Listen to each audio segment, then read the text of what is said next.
Being the best Christmas horror story that I have ever experienced, whether it be watching or reading something, is no easy title to take. I mean, that is quite the moniker, that is quite the epithet to give to a story. I've, of course, seen Krampus 2015. That's easily the best Christmas story up until this point that I've experienced. That movie's amazing. It's so much fun. It's fantastic. Krampus is a very terrifying villain, very fun. A lot of different gimmicks involved with him. The Jack in the Box, the killer gingerbread cookies, the angel, all the different toys and monsters, and the, tribal demonic looking elves, the oxen pulling its sleigh. That man is the satanic version of Santa Claus and is such a great villain. All right, I've also, read, I think like close to 25 or something Christmas short stories / horror stories so far. And some of them have been quite good. Some of them have been really dog shit. A lot of them came from the short story collection that this story comes from. And yeah, man, it's Christmas horror stories. They can either be hit or miss. They can either be really fun, quite enjoyable, or a lot of the times I've seen that they kind of miss the mark at times. But luckily today, I want to talk about not just a Christmas horror story as the title of this video announces, but a horror short story that is one of the best that I have ever read. This story has an amazing murder mystery in it. It has some character development. It has that classic Christmas feeling that you would get if you watched like The Christmas Carol by Jim Carrey, that type of feeling. You have a good wraparound story for the beginning of it, and you have some genuinely horrifying and terrifying scenes that absolutely creep the shit out of me. So without further ado, let's talk about this short story. The short story I want to talk about today is The Hangman's Bride by Sarah Pinborough. Now, this short story comes from an anthology collection that I officially announced as the worst horror book that I ever read. So you can probably guess that that is Hark, the Herald Angels Scream by Blumhouse Publishing. That short story collection made me see the light. That's right. It made me see the doo-doo, cum-stained black light that exposes all of the deep and darkest secrets that make you feel icky. That is the light that I saw from that piece of T-Rex shit as book. And amongst that T-Rex shit, there is one shining diamond. At the end of the book, the very last short story, one of the longer short stories, and that is this one. The Hangman's Bride by Sarah Pinborough is almost, I would say, a perfect short story to me. I mean, this thing is damn near perfect. It embodies the Christmas spirit. It has a great feel. It's genuinely creepy. This short story, to me, feels like a Tales from the Dark Side story, except done exceptionally well. Tales from the Dark Side has some pretty good short stories in there. Or I guess episodes. I said short stories, but it's episodes. Short stories mostly turned into episodes sometimes. Tales from the Dark Side has some very strange concepts. It's got a certain feel. Tales from the Dark Side kind of feels like a mix of Twilight Zone and Tales from the Crypt put together. And sometimes it really hits the mark, and a lot of the time it kind of misses the mark for me. But this short story felt like a more fleshed out version of a Tales from the Dark Side concept. It's done extremely well, and it has aspects of stuff like Jim Carrey's A Christmas Carol in it that makes it truly something unique and truly something great. So without so much boasting, let's talk about the plot synopsis without me giving all of it away. So, what is the short story about? The short story is about this young boy. He's an orphan. I believe his mother died due to some type of illness or something, a tragic accident. He ends up being an orphan. He ends up being on the street. This is back in the day. It's like the olden day, back like during that Victorian era. And what ends up happening is that, or I guess I don't know about Victorian, but kind of like the same time period as when the Christmas Carol takes place. It's around that time period. And you'll see what I mean in a second. But as he's this orphan, this gentleman, this man finds him. And this gentleman happens to run a chimney cleaning business. He has some chimney boys with him. This is back during those Mary Poppins days with the chimney cleaning boys. He runs this business. He's in a nice suit. And he kind of very much looks like, from the description, Scrooge from A Christmas Carol. That's what he kind of looks like. That's what he kind of acts like. He's an older man, got the suit on. He's a little bit intimidating. Sort of seems a little bit crooked, sort of iffy. But he offers this once-in-a-lifetime opportunity for this boy. Because if this boy doesn't end up going with this man, he's going to end up staying on the street, starving to death, and almost being damn near close to death. But if he goes with this man, he's at least going to have some sort of a stable life, granted, even if it may be hard work, even if it may not be the best. So he ends up deciding to become a chimney boy for the man. He enrolls in his business, and he basically takes on an apprenticeship with this older gentleman. And this older gentleman is quite cruel. He often mistreats the boys. He often puts them in very dangerous situations. You know, they describe how their lungs will fill with soot from the chimneys. You know, they'll scrape their legs. They'll be injured. They don't have that good food. It's very poor. He keeps most of the money and keeps his boys in very bad condition. And they rarely even get to take a bath. They only get to take a bath if it's some very nice client that they have to wash up for. So he's mistreating these boys quite excruciatingly. But at the end of the day, they're being given a lifestyle that is still slightly better than what they would be if they had to fend for themselves. And now it comes to the time of Christmas. People want their chimneys clean. They have furnaces going off. It's the Christmas spirit. They put stockings up against chimneys. And as the boys are passing by the local town that they're in, they happen to see a public hanging go on. That's right. There's, I think, a person that's hung to death, and there's this very rich hangman. This hangman is the one who conducts these hangings, and he's very wealthy. He owns this large kind of Victorian-style, old-school manor/house, and he has a very morbid habit. And this morbid habit is that when he's hanging victims to death, he goes up to them and looks them in the eye as the life starts draining out of their face as they're strangled and suffocate to death. And he does this to every single victim that's hung. So it's very creepy, very disturbing just to imagine someone being publicly hung and this wealthy guy is just watching them like there's something out of a zoo exhibit. It is very crazy. It's like olden day alive, like, you know, back when public executions were a big thing.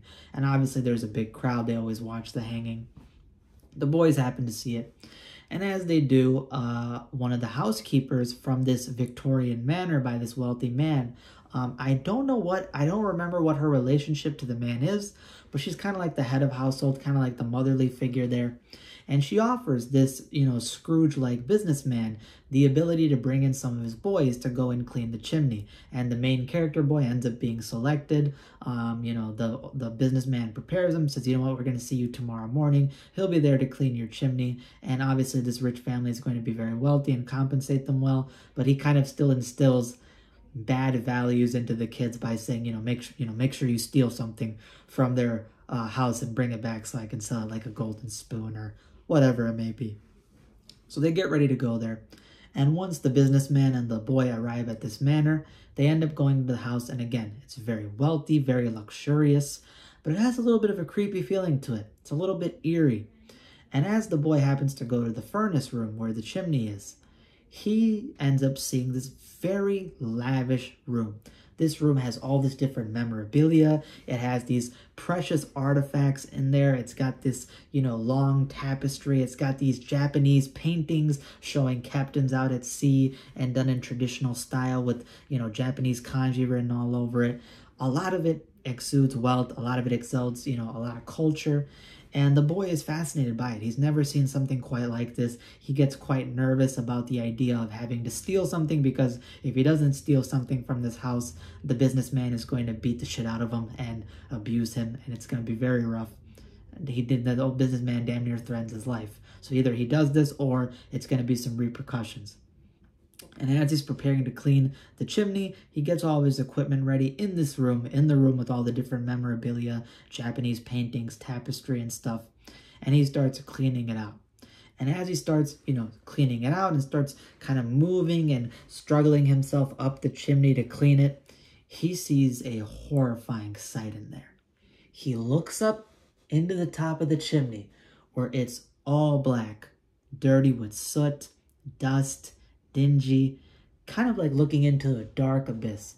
And as he stares up, there is the corpse of a woman, a pale Japanese yokai woman from The Grudge looking entity, staring down at him from the chimney with these dead, lifeless, cold eyes, vicious, intent in the face, long black hair flowing down, and she looks like a creature ready to pounce on him right from above.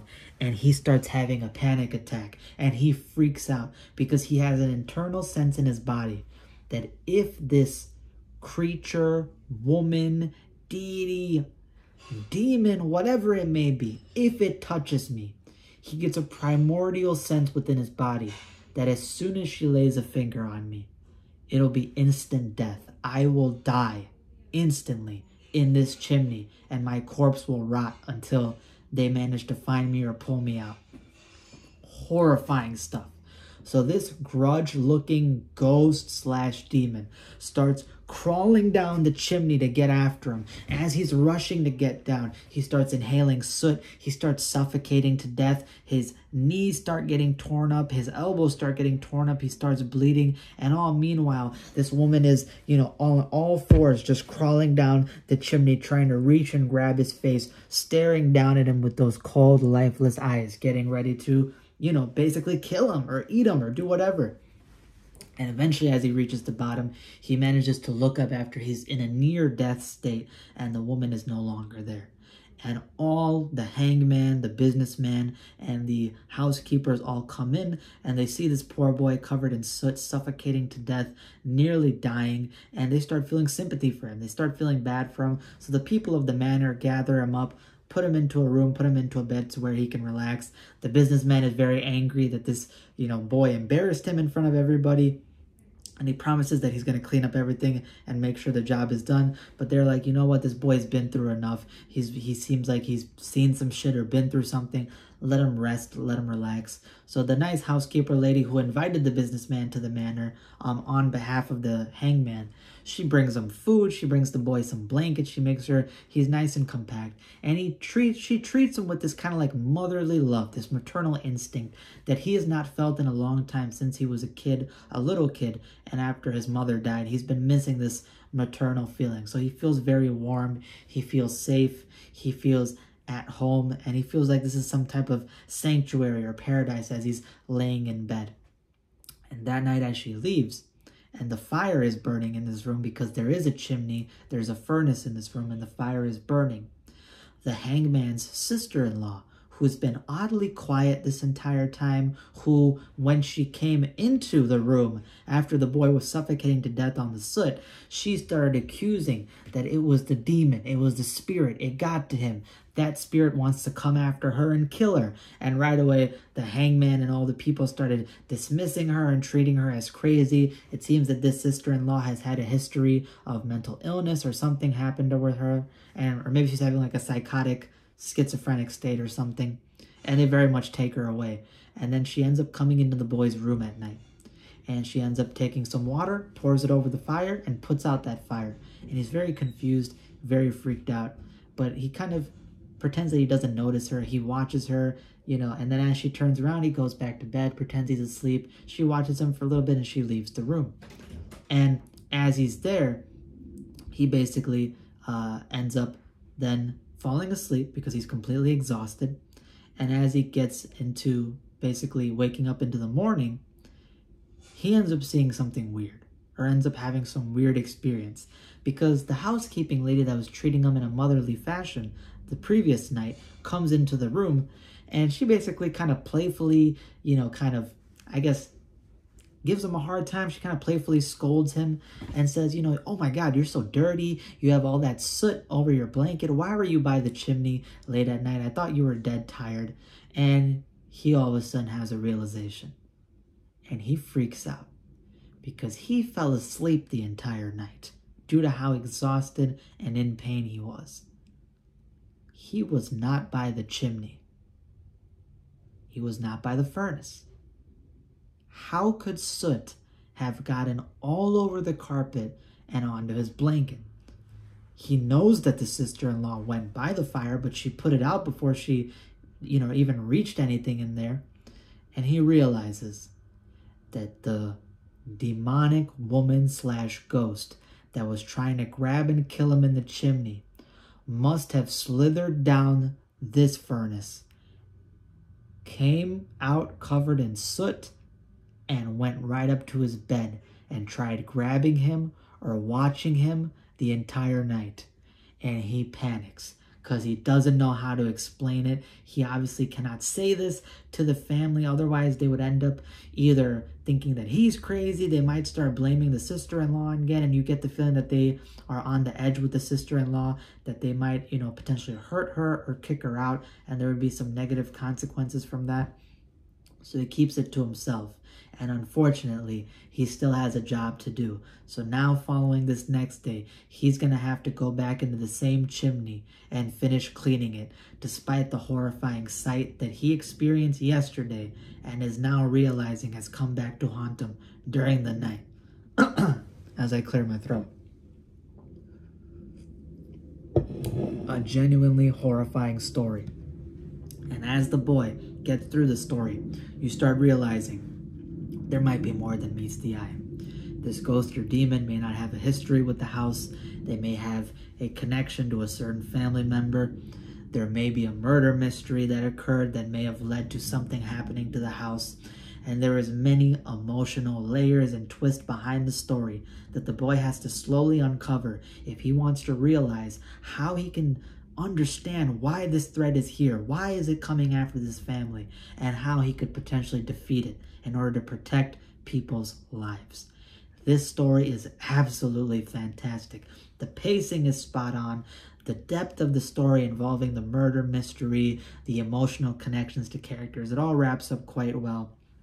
It's extremely creepy and scary. The idea of this grudge-looking yokai woman crawling down this dark chimney, trying to grab a boy and kill him, completely stark naked, looking like a dead corpse, and just coming after this boy is terrifying. And the idea that he slept through the night and this thing crawled through the chimney, crawled up to his bed, and was staring at him through the night, and almost maybe ready to kill him if it wasn't for the daytime or something interrupting her actions. That's genuinely horrifying stuff. You have the layers involving the backstory to the boy. He lost his mother. He wants that family connection. He hasn't had a proper Christmas in a long time. And he starts getting this emotional bond with the family in this Victorian manor. And he wants to therefore protect them. He's a good-hearted kid. Even though he goes through a lot of hard things, he maintains that childlike innocence. And he wants to do the greater good for humanity in this case. And then you have the mystery behind the family. What exactly happened? What led to this ghost coming into the house? What is she? Why is she here? And how can you potentially stop this thing from killing the sister-in-law, the boy, and anybody else that gets in her way? Because this vengeful spirit is quite brutal, quite terrifying, and genuinely nightmare fuel, and more than any normal Christmas story would have for a boy. Again, the story is fantastic. It's great. You even get a nice wraparound story where the beginning of this story about this boy is introduced by this young boy on Christmas. He's in the living room spending time with a grandpa or old man figure. And this old man basically starts telling the story. And the old man in this case may or may not have a connection to a certain character in the story that they're telling. So it's actually kind of like a war veteran type of story where the person has a connection to the story and you kind of get this nice Christmas story, Christmas carol wraparound. And yeah, this is a great one. I give it a 9.8 out of 10. 9.8 out of 10. This is damn near a perfect story. Depending on how I feel in my mood, I might give it a perfect 10 out of 10. But honestly, man, this story is fantastic. It is so great. It's going in my best horror stories of all time. Definitely my best Christmas horror stories, and definitely my best horror short story. I mean, this is a Hall of Fame horror story that I recommend all of you guys check out because it has everything you could need. It feels like you're watching a movie. It feels like Tales from the Dark Side perfected. And yeah, man, it's generally going to leave you with your mouth open, surprised and shocked at how well Sarah Pinborough managed to make this amazing tale in an anthology collection full of doo-doo fucking garbage. Thank you, Sarah. You were too goddamn good. You are too goddamn talented for that book, but I'm glad you gave it, and I'm glad I read it because I would be missing out on a Christmas holiday horror gem if I never picked up Hark the Herald Angels Scream and found this diamond. That's all I have for today. Hope you guys enjoyed. Sorry I haven't been recording, but I've been very busy with school, so this is something that I'm kind of finding my balance with. I'm trying to find time to upload, trying to find time to do stuff.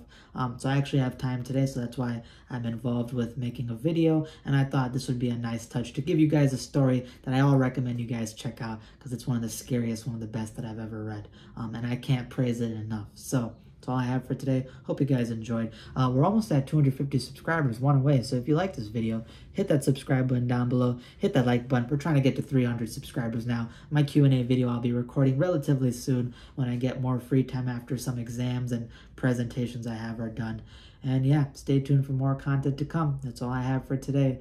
And even though it's not Christmas, I wish you the merriest Christmas and looking forward to 2024 during the winter. But right now it's summer, so let's enjoy the summer heat. The bees are buzzing. The birds are flying. Airplanes through the blue skies. Enjoy going outside. Even though right now I'm stuck indoors with college.